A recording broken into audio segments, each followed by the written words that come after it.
I'm Edie Lush, Executive Editor of Hub Culture here in Glasgow, COP26. Very pleased to be joined by Surendra Patawari. Thanks very much for coming along. Thank you. Chairman of Gemini Corporation and also working with His Royal Highness on the Sustainable Market Initiative, the head of the Plastics Task Force. So tell me, first of all, I'd love to know, plastics has become an enormous issue. It's something that people can really see and grab onto. But tell me what the scale of the challenge is. Very interesting question. Every day the world generates 1 million tons of plastic waste. Are you aware? 1 million tons of plastic waste. And shamefully less than 10% is recycled. Every day the plastic production is going tremendously high. In next 20 years it's going to be double. But the global recycling rate is going down. That's the challenge. And the biggest challenge is on the collection. We have to differentiate between the plastic issue in the developed world and the plastic issue in the developing world. In developed world, we have the collection system. We have awareness. But in the developing world, there is hardly any collection. There is no infrastructure. Over 3 billion people worldwide do not have access to the basic waste management system. Now, there are two kinds of problems in the developing world. The first, plastic pollution in the interior of the countries. The plastic is spread around in all over the interiors of the developing world, be it African countries or the Asian countries or South American countries. There is no incentive to collect this plastic waste. And the second biggest problem in these countries, there is not enough feedstock for the recycling units to be economically viable. You need minimum quantity to be economically productive.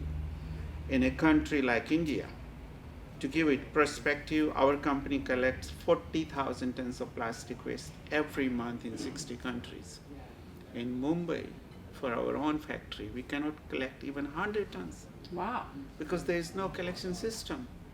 And why there is no collection system? Because the cost of collection is much higher than the end product. Somebody has to pay for this collection. And unfortunately, there is no system to pay for this. So what I say as a solution, that if we do not take care of this problem, we are leaving the problem for our grandchildren. In economics, we call it external cost. Right. The cost the future generation would have to pay. They have to take care of collection and recycling. And if we don't do it, they would never forgive us. So if we don't internalize this external cost, what's your fear? Well, if it goes like this, by 2050, there would be 12 billion tons of plastics around us. Can you imagine the volume? I can't. 12 billion, I'm not talking about million, 12 billion tons of plastics. And I believe we have to do action now.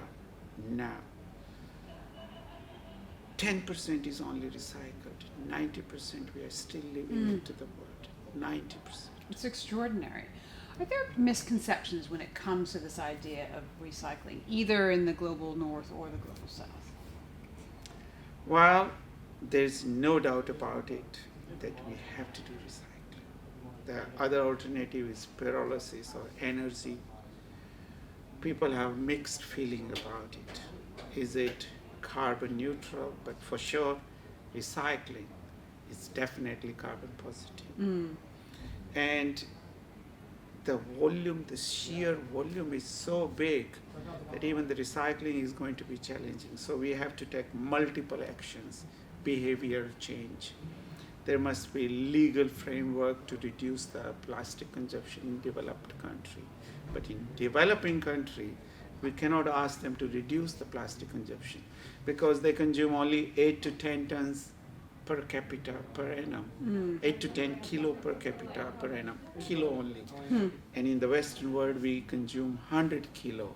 So if we tell them to reduce the consumption in developing world, Right. we are asking them to reduce their standard of living through better food safety, better food conservations, We are asking them to reduce the medical facility which they would have on the plastic.